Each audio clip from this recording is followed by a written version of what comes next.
Beginning of the week said that in our 126th year history that we'd never beaten a Power 5 school. And we played 58 times. We're 0-58.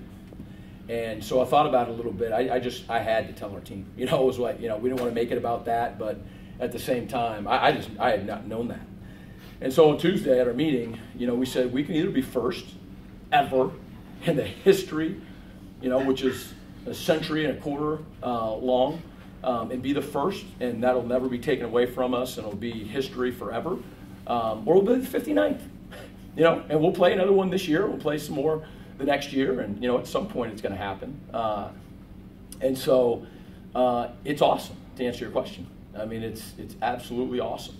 It's a group of guys and coaches that people didn't believe in, that stuck together and endured, some tough times, and tried to stay on course, and to believe in ourselves and to believe in each other and to do things right. And so, to fly out here in the second week of the season and have a win like this, it's a pretty big deal. You made it sound like you didn't really, while you brought that up to the guys, you almost said that as if to put no pressure on them.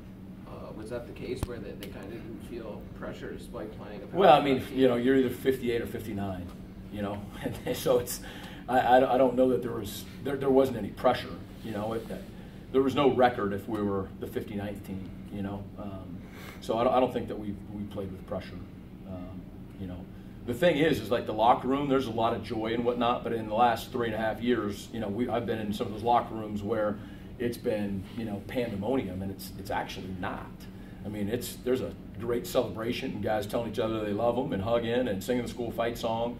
But that's one of my takeaways. I know that I'll always remember about that locker room right now is that it's not just utter craziness. And I think part of that is because they do believe in themselves, and we by no means played a perfect game. And we all know that there's a lot of season left.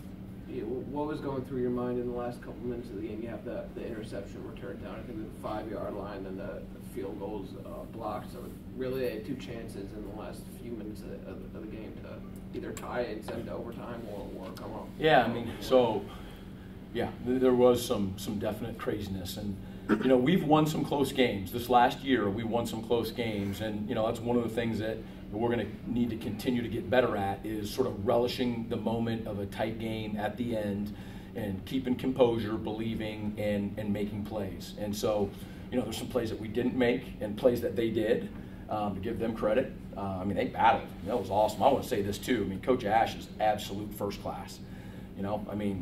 Had a note for me and a gift basket in my hotel room, and then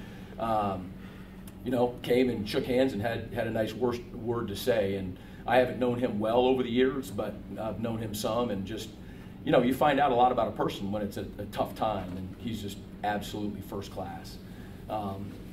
Back to the end of the game, would have been nice to have been able to put it away, but, we're playing a proud program that's trying to forge their own identity, and so they made plays too. I just can't tell you how excited I am that in the end we made the plays to win.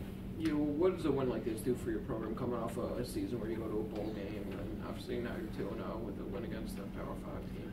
Well, one of the things that we talked about, going 1-0 each week and then really every day is a pretty big deal to us. We stay pretty grounded, with that. And one of the things that we talked about when we looked at our schedule, we actually have our schedule, and it says each one is only worth one.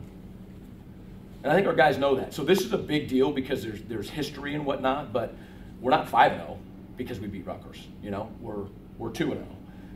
And if we had lost, it's not a 3-game loss, it's a 1-game loss.